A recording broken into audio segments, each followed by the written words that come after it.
அனைவருக்கும் வணக்கம். இந்த வீடியோ பதிவில் நிஃப்டி 50 இன்டெக்ஸ் சார்ட்டில் நம்ம 15 மினிட்ஸ் டைம் ஃப்ரேமில் மார்க்கெட்டை வந்து அனலைஸ் பண்ண போகிறோம். பொதுவாக நம்மளுடைய யூடியூப் சேனலில் வந்து ஃபாரெக்ஸ் மார்க்கெட் பற்றி மட்டும்தான் வந்து நம்ம பேசிகிட்டு இருந்தோம். பட் இருந்தால் நம்மளோட ஃபாலோவர்ஸ் வந்து நிஃப்டி 50யோட சார்ட்டை கேட்டிருந்தாங்க.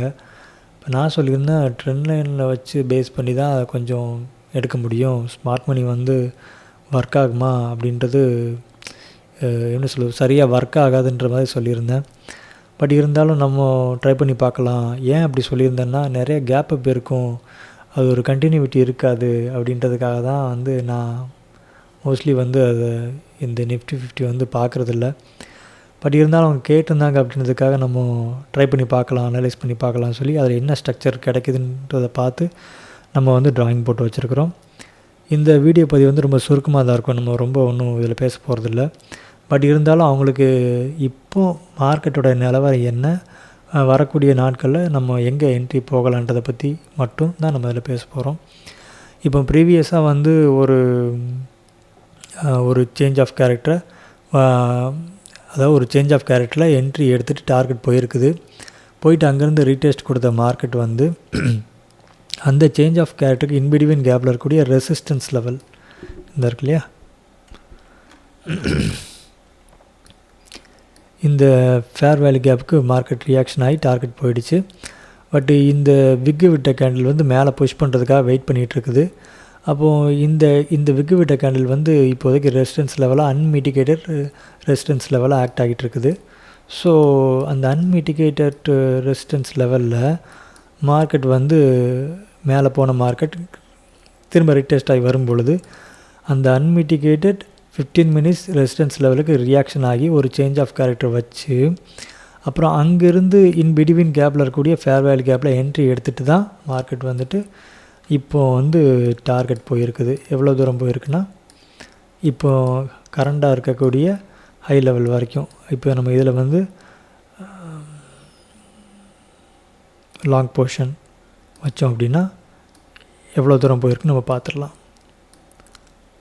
டார்கெட் வந்து 1:7 இல்லையா, 1:7 டார்கெட் போயிட்டு இப்போ ரீடெஸ்ட் ஆகிட்டுருக்குது. அப்புறம் இது எதுக்கு நான் இப்போ அதை டக்குன்னு இதை போட்டேன் அப்படின்னா, ஒன் செகண்ட், அதாவது ஒரு கண்டினியூட்டி இருந்திருக்குது இந்த இடத்துல. இந்த 15 மினிட்ஸோடைய ரெசிஸ்டன்ஸ் லெவலுக்கு ரியாக்ஷன் ஆகி ப்ராப்பரான ஒரு செட்டப் கொடுத்து ஒரு 1:11 லெவல் வரைக்கும், அதாவது இங்கே வரைக்கும் இந்த ஹை வரைக்கும் தான் இருக்குது. பட் இந்த ஹையெல்லாம் பிச்சுக்கிட்டு மேலே போயிட்டு தான் இப்போ ரீடெஸ்ட் ஆகி வந்துட்டுருக்குது. ஸோ அதே கண்டினியூட்டி இங்கே கிடைக்குமா அப்படி சொல்லி கேட்டிங்க அப்படின்னா, இங்கே ஒரு கேப் அப் இருக்குது. ஸோ இந்த கேப் அப் பக்கத்தில் ஒரு வேல்யூவான விஷயம் என்னென்னா, ஒரு ரெசிஸ்டன்ஸ் லெவல் இருக்குது. ஸோ இந்த கேப் அப்பும் இந்த கேப் அப்பும் தென் இந்த ரெசிஸ்டன்ஸ் லெவலும் சேர்ந்து மார்க்கெட்டை மேலே புஷ் பண்ணுறதுக்கான வாய்ப்பு அதிகமாக இருக்குது.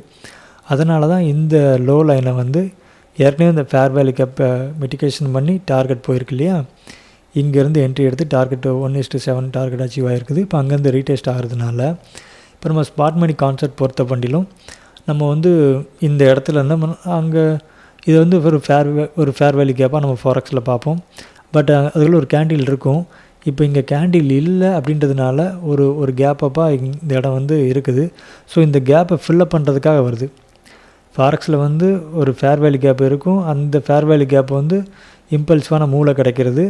ஸோ அந்த ஃபேர் வேல்யூ கேப்பை நம்ம யூஸ் பண்ணுவோம். பட் இங்கே ஃபேர் வேல்யூ கேப்புக்கு பதிலாக ஒரு கேப்பை போட்டு போயிருக்குது. அந்த கேப்பை ஃபில்லப் பண்ணுறதுக்காக மார்க்கெட் வரணும். அப்போ நம்ம அதில் வந்து ப்ரீமியம் வெர்சஸ் டிஸ்கவுண்ட் எடுத்து வச்சுருக்கிறோம். அப்போ ரேஞ்சு கிடச்சிருச்சு, ஸ்விங் கிடச்சிருச்சு. அப்போ மேலே வந்து ப்ரீமியம், கீழே வந்து டிஸ்கவுண்ட்குள்ளே தான் நம்ம என்ட்ரி பார்க்கணும். நடுவில் ஈக்லிபிரியம் இருக்குது. ஓகே, அப்போ மார்க்கெட் வந்து இப்போ ரீடெஸ்ட் ஆகிட்டே இருக்குது. சில பேர் கேட்கலாம், இங்கே ஒரு ரெசிஸ்டன்ஸ் லெவல் இருக்கு இல்லையா, இந்த ரெசிஸ்டன்ஸ் லெவலுக்கு மார்க்கெட் வந்து இப்படி ரியாக்ஷன் ஆகி மேலே போயிடுச்சுன்னா நம்ம என்ன பண்ணுறது, நமக்கு அப்போ என்ட்ரி இருக்காது இல்லையா அப்படி சொல்லி நீங்கள் கேட்டிங்க அப்படின்னா, ஒரு வேளை இங்கே இந்த ரெசிஸ்டன்ஸ் லெவலுக்கு என்ட்ரி எடுத்துகிட்டு போயிடுச்சுன்னா அந்த என்ட்ரி நமக்கு தேவையில்லை, ஃப்ரீயாக விட்டுருங்க. ஏன்னா நம்ம வந்து ஒரு ப்ராப்பரான என்ட்ரியை தான் நம்ம எடுக்கணும். ஏன்னா ஆல்மோஸ்ட் இது ஈக்லிபிரியம் பக்கத்தில் தான் இருக்குது. கீழே இன்னொரு கேப் அப் இருக்கிறதுனால ஒருவேளை இங்கே போயிட்டு வந்தால் கூட நம்ம லைவில் வந்து ரேஞ்சு பார்த்துட்டு நம்ம திரும்ப செட்டப் மாற்றிட்டு கூட நம்ம என்ட்ரி ட்ரை பண்ணலாம். பட் ரேஞ்ச் நமக்கு கரெக்டாக இருக்கிறதுனால நம்ம கீழே இந்த ரெசிஸ்டன்ஸ் லெவலும் ஏன்னா இது வந்து அன்மிட்டிகேட்டட் ரெசிஸ்டன்ஸ் லெவல், அப்புறம் ஸ்டில் வந்து கொஞ்சம் ஸ்ட்ராங்காகவே இருக்கும். அப்போ இந்த ரெசிஸ்டன்ஸ் லெவல் தென் இந்த கேப் அப்க்கு நம்ம வெயிட் பண்ணுறது தான் வந்து பெட்டர்னு எனக்கு தோணுது.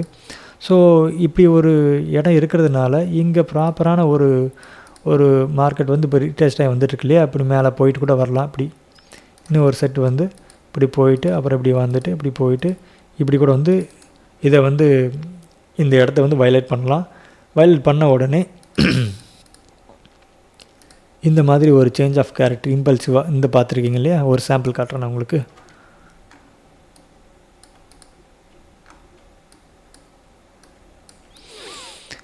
அதாவது ஒரு ரீடெஸ்ட் கேனில் இம்பல்ஸிவாக உடச்சிட்டு அந்த அன்பிட்வீனில் கேப்பில் இருக்கக்கூடிய ஃபேர் வேல்யூ கேப்பில் என்ட்ரி எடுத்துகிட்டு போயிருக்குது. அதே மாதிரி பார்த்திங்கன்னா இங்கே ஒரு சிங்கிள் ரீடெஸ்ட்டு ஒரு ஃபேர் வேல்யூ கேப்போட ஒரு சேஞ்ச் ஆஃப் கேரக்டர் வச்சுருக்குது. அப்புறம் அதுக்குலேருந்து ரீடெஸ்ட் ஆகி ஃபேர் வேல்யூ கேப்பில் என்ட்ரி எடுத்துகிட்டு டார்கெட் போயிருக்குது. ஸோ அதே மாதிரி இந்த கேப் அப்பில் மார்க்கெட் மிட்டிகேஷன் ஆகும்போது இப்போ வந்துட்டுருக்கிற மார்க்கெட் இந்த கேப் அப்பில் இந்த ரெசிடென்ஸ் லெவல் பக்கத்தில் இருக்கிற கேப் அப்பில் மிட்டிகேஷன் ஆகும்போது இந்த சேம் சினாரியோ இதே மாதிரி ஒரு single retest or double retest இந்த 2 ரீடெஸ்ட்டில் ஏதோ ஒன்று இருந்தாலும் ஓகே தான், நோ ப்ராப்ளம். பட் சாக் வைக்கிறதுங்கிறது இம்பல்சிவாக ஒரு சேஞ்ச் ஆஃப் கேரக்டர் இந்த மாதிரி கொடுத்துருச்சு அப்படின்னா எங்கேயுமே வந்து ரீடெஸ்ட் இல்லாமல், அதாவது பின்னாடி தான் ரீடெஸ்ட் இருக்கணும். இந்த இல்லையா, இங்கே ஒரு சிங்கிள் ரீடெஸ்ட் அல்லது டபுள் ரீடெஸ்ட்டில் இம்பல்சிவாக ஒரு சேஞ்ச் ஆஃப் கேரக்டர் கொடுத்துட்டு அப்படின்னா நம்ம வந்து திரும்ப என்ட்ரிக்கு வெயிட் பண்ணலாம். எங்கே அப்படின்னா அதில் கிடைக்கக்கூடிய ஃபேர் வேல்யூ கேப், அந்த ஃபேர் வேல்யூ கேப்பில் நீங்கள் என்ட்ரி போனீங்க அப்படின்னா நீங்கள் டார்கெட்டை வந்து இங்கே விட்டுக்கலாம். இந்த ஹையில் நீங்கள் வந்து டார்கெட்டை செட் பண்ணிக்கலாம். சும்மா ஒரு எக்ஸாம்பிள் மாதிரி போட்டு காட்டுறேன். இப்படி நீங்கள் விட்டிங்கன்னா போகிறோம். இப்போதைக்கு இதுதான் இந்த நிஃப்டி 50 சார்ட்டோடைய நிலவரம். ஸோ கம்மிங் வீக்கில் வந்து நாளைக்கு மண்டே டியூஸ்டேயில் உங்களுக்கு வந்து ஒரு என்ட்ரி இருக்குன்னா நியூ இயர்க்கு முன்னாடி வரைக்கும் 2 நாள் ஒர்க் இருக்குன்னு நினைக்கிறேன். ஸோ இந்த இடம் வர்ற வரைக்கும் நீங்கள் வெயிட் பண்ணுங்கள். ப்ராப்பரான செட்டப் உள்ள லோ டைம் ஃப்ரேமில் நீங்கள் இது வந்து 15 மினிட்ஸ்லேயே உங்களுக்கு வந்து இப்போ நம்ம பார்க்குறது டேரெக்டாக 15 மினிட்ஸில் பார்த்து 15 மினிட்ஸ்லேயே போகிற மாதிரி இருக்குது. ஒரு 15 மினிட்ஸில் வந்து உங்களுக்கு ரொம்ப அதிகமான ஸ்டாப் லாஸ் கொடுக்குற மாதிரி இருக்கும் அப்படின்னா அதோட லோ டைம் ஃப்ரேமில் கூட நீங்கள் செக் பண்ணிக்கோங்க. பட் நான் இந்தியன் மார்க்கெட்டில் மோஸ்ட்லி கை வைக்க மாட்டேன். ஆல்ரெடி இந்தியன் மார்க்கெட்டில் ட்ரேடு பண்ணுறவங்களுக்காக நம்ம இந்த ரேஞ்சை நம்ம போட்டு காமிச்சிருக்கிறோம்.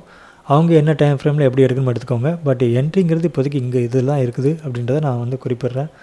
ஸோ இந்த பதிவு பிடிச்சிருந்தா நீங்கள் கமெண்ட் பண்ணுங்கள். இதில் ஏதாவது மாற்றிக்கணும் அப்படின்னா கமெண்ட் பண்ணுங்கள். ஏன்னா இந்தியன் மார்க்கெட் நான் பண்ணுறதில்ல. ஸோ இதில் கூடுதலாக நான் எதாவது சொல்லணும், இது நான் விட்டுட்டேன் அப்படின்னா கூட நீங்கள் சொல்லுங்கள். இந்த பதிவு நல்லா இருந்தால் 4 பேருக்கு ஷேர் பண்ணுங்கள். அப்படி பண்ணும்போது நம்ம தொடர்ந்து உற்சாகமாக இன்னும் வீடியோக்கெலாம் கொடுக்க முடியும். இவ்வளோ நேரம் வீடியோ பார்த்ததுக்கு நன்றி, வணக்கம்.